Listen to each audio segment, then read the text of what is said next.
আমরা নির্বাচন সম্পর্কিত বিষয় আলোচনা করেছি এবং নির্বাচনের সংস্কার, নির্বাচন অনুষ্ঠান তাদের 1 নম্বর প্রায়োরিটি।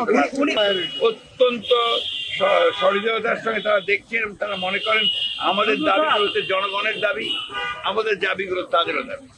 নির্বাচন কমিশনার নিয়োগ আইন স্থগিত করে প্রধান রাজনৈতিক দলসমূহ ঐক্যমতের ভিত্তিতে অনতিবিলম্বে নির্বাচন কমিশন গঠন করতে হবে এবং আমরা একটা রোড ম্যাপ দিতে বলেছি। নির্বাচন কমিশন কবে নির্বাচন হবে সে আমরা একটা রোড ম্যাপ দিতে বলেছি।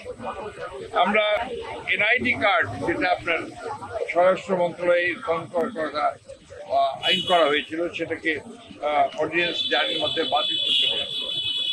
আমরা বিতর্কিত কোনো ব্যক্তি যেন কখনো এই নির্বাচন সংস্কার কমিটিতে না যায় সেই কথা আমরা বলেছি।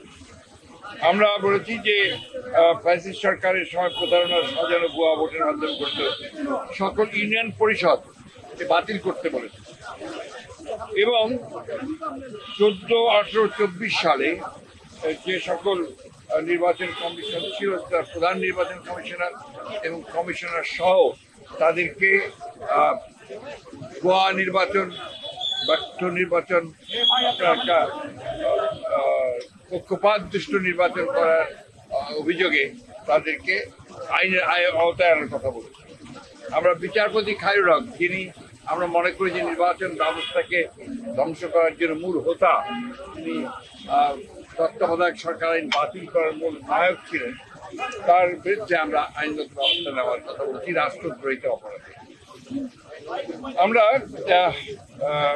লক্ষ্য করেছি যে প্রশাসন থেকে অত্যন্ত দুর্ভাগ্যজনকভাবে এই প্রায় 2 মাস হতে চলেছে, আগামী 8 তারিখে 2 মাস হবে, এখন পর্যন্ত গত সরকারের আমলে অর্থাৎ ফ্যাসিস্ট সরকারের আমলে যারা তাদের দোসর হয়ে কাজ করেছে, তাদেরকে সহায়তা করেছে এই লুটপাট, অনাচার, অত্যাচার, মানুষের উপরে নির্যাতন, গুম খুনের ব্যাপারে, গণহত্যার ব্যাপারে, তাদের অনেকেই, বেশিরভাগই এখনো পর্যন্ত বহাল তবিয়তে তার স্ব জায়গায় বহাল আছে।